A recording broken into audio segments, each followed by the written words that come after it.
Buenos días. Valoramos positivamente su propuesta de creación de un plan de reducción de la interinidad, como no podía ser de otra forma, más cuando vemos que esto de la tasa de reposición es casi un eufemismo cuando hablamos de ella. Deberíamos hablar casi de un mecanismo que ha servido para expulsar profesorado, reducir plantillas y desmantelar el sistema público de educación. Un mecanismo, por cierto, puesto en marcha no solo por el Gobierno de Rajoy, sino también por el Gobierno socialista con anterioridad, el Gobierno central. Compartimos con ustedes la necesidad de preservar el anonimato de los opositores, como no podía ser de otra manera, de establecer un protocolo común por el que se rijan todos los tribunales, que evite que algunas personas se queden sin una plaza con una nota más alta que otros que sí la consiguen en otro tribunal, y que los temas de oposición se seleccionen en un sorteo único común a todos los opositores. Sobre los criterios de evaluación creo que hay poco que decir. Simplemente, más que una cuestión administrativa, es escandaloso que los opositores concurran al proceso sin saber a qué atenerse, cómo se les va a evaluar, en base a qué criterios. Es un escándalo que no se permite en procesos serios de ningún tipo y que además los propios profesores están obligados a publicar, por ejemplo, para sus alumnos. Los criterios de evaluación tienen que ser públicos en el aula al inicio del curso. No es lógico que a los profesores no se les publiquen esos criterios por el que se va a regir el proceso de selección. Como decía, valoramos positivamente esta propuesta. Sin embargo, sí que tenemos que decir que nos parece muy interesante, pero quizá un poco insuficiente. Plantean la convocatoria anual de entre 500 y 700 plazas de primaria y secundaria con el objetivo de que la tasa de interinidad se reduzca en un 10% al final de la legislatura, durante los próximos 4 años. Dicho montante de plazas es absolutamente insuficiente. Sabemos que contamos con una limitación, que es la tasa de reposición impuesta por el Gobierno central. Parece que está confirmado que se va a subir al 100%. Esperemos que finalmente así sea.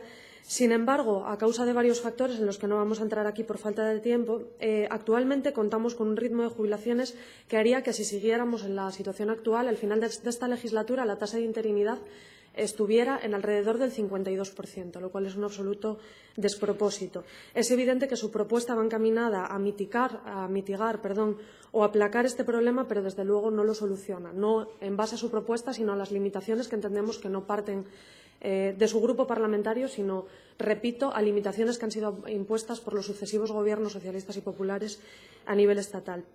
Es necesario, entendemos, atajar de forma contundente el problema a través de varias vías.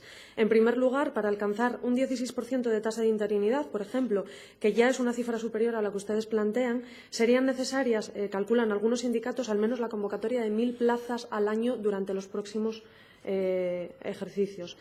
Por otra parte, la carga lectiva que actualmente soporta el profesorado de primaria y secundaria, que se amplió además en el caso de la segunda opción, no solo implica que la atención a la diversidad o una atención individualizada y específica por competencias para el alumnado se quede o corra el riesgo de quedarse en un mero trámite administrativo, sino es a costa, como todos sabemos, muchas veces del compromiso y la voluntad del profesorado, que carga a sus espaldas un compromiso que, si bien está bien que sea personal, no debería serlo, sino que debería ser profesional y que, por lo tanto, debe estar no solo reconocido, sino también remunerado.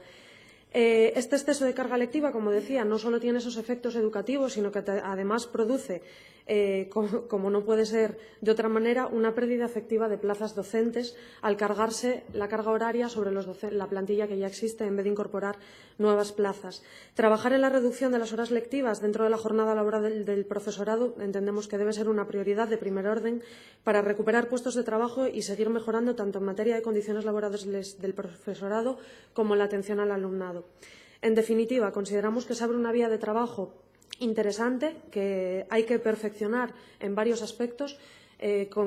Comprendemos que, como decimos, la propuesta o las limitaciones no parten de la propuesta de su grupo. Por lo tanto, vamos a apoyarla sin ningún tipo de duda. Vamos a votar a favor y esperamos que sea una de las medidas que garanticen una mejora progresiva del sistema educativo. Gracias. Gracias,